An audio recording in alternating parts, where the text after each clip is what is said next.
Hello everyone! In this video I will explain to you how you can find the point at which two lines intersect. First I will explain what it means for two lines to intersect, specifically what does that mean for its formulas. Then I will show you what you can do when you already have the formulas of the graphs. It turns out there are two methods you can use. You can either solve an equation to get the intersection, or you can use a method that I call the differences method. Then finally, I will explain what you can do if you don't have the formulas just yet. And I will end with a short summary. In the description of this video, you can find the timestamps for each of these parts. So when do two lines intersect? Well, suppose you have this graph, or these two graphs, belonging to these two formulas. In this case, it's very obvious where they intersect. We can see it right over here. But what does it mean for those graphs to intersect? What does that mean for the formulas? What it means is that there's one particular x, in this case 4, for which they have the exact same answer. That would be y.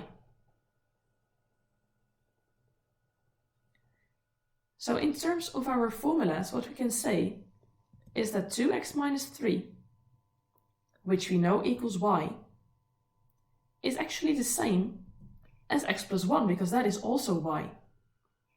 So we can shorten this as just 2x minus 3 equals x plus 1.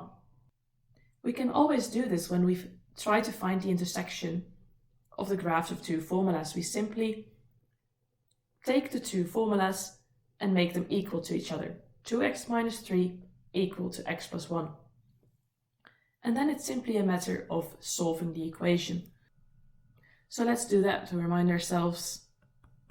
We do minus x on both sides.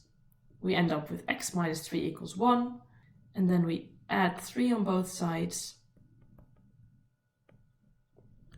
to get x equals 4. Finally, to find the y coordinates of our intersection, we just fill it into our formula. Let's take the second formula in this case. So we get that y equals 4 plus 1 because x was 4, so y equals 5. So let's put this into practice in a situation where you can't read off the intersection just yet. So let's take this graph. These are the graphs of, again, y equals 2x minus 3, but this time the other formula is minus 5x plus 24. And we can't yet see exactly where the intersection is. So what we do is we set these two formulas equal to each other. 2x minus 3 equals minus 5x plus 24. Again, this is an equation we can solve. First we add 5x on both sides to get 7x minus 3 equals 24. And then we add 3 on both sides to get 7x equals 27. Finally, we need to divide by 7 to just get 1x, and we see that x equals 27 divided by 7, or simplified 3/6/7. If we look at the graph, we indeed see that it's very close to 4 but slightly below, so 3/6/7 does make sense. Then the question is, what is our y? It's going to be slightly below 5, but what is it exactly? To find the answer to that, we again fill it into one of our formulas, which shows us that y equals 2 times 3/6/7 minus 3. I use the first formula, which is 7/5/7 minus 3, or 4/5/7. Again, this agrees with our graph. So what about that differences method I mentioned? For that, I will use the same graphs and the same formulas to see if we get the same answer. What we're going to look at here is the difference between the y-intercepts in the two graphs and the difference between the gradients in the two graphs. I use that little triangle, it's a delta, to mean differences. If you don't like to use that, you can just use difference or DIF if you want to shorten it. We see in the two formulas that the difference in the y-intercept is 27 and the difference in the gradient is 7. What this means is that at the beginning of our graph, there is a distance of 27 between the graphs. And once we move one step ahead, there is 7 less difference. So in this case, only 20 difference left. What we can now look at is how many of those steps can we take till there is no difference left at all.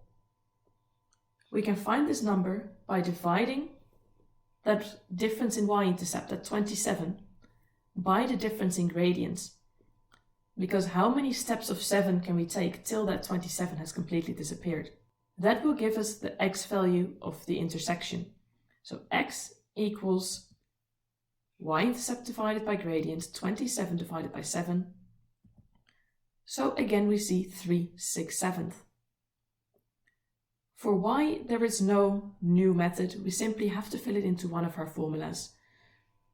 So we get the exact same calculation, which will end up with 4/5/7 again. That is the method of differences. So what can we do if we don't have the formulas of a graph?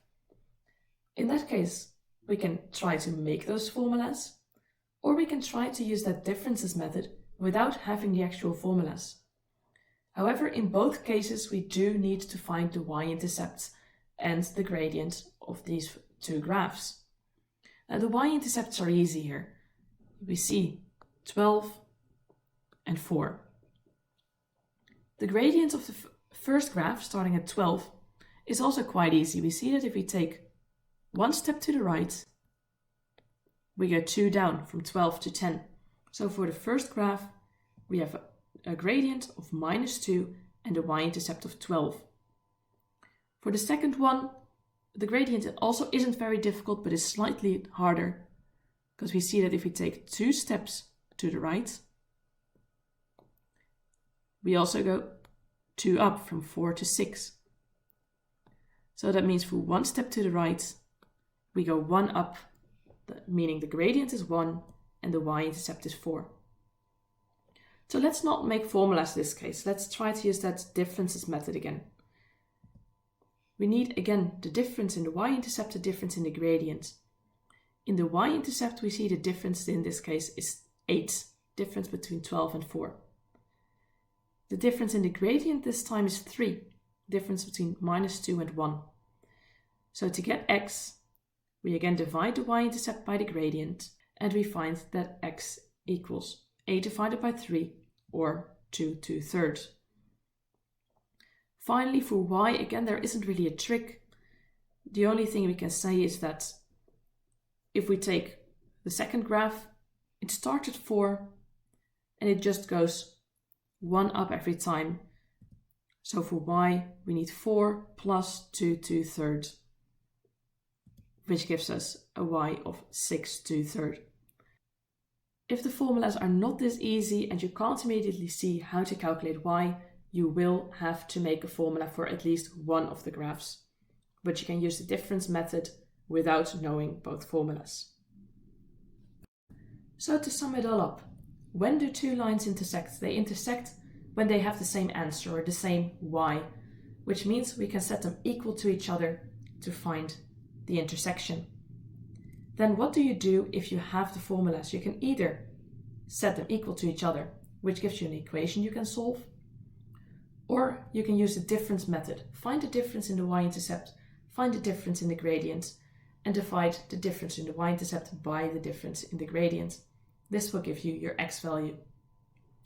And finally, when you don't have the formulas, you may not always have to find out what the exact formulas are, but you will have to see what the difference is between the y-intercept and the differences between the gradients, because then you can use the difference method to find the intersection. For now, this is all you need to know about finding the intersections in graphs, and now it's time to put it into practice.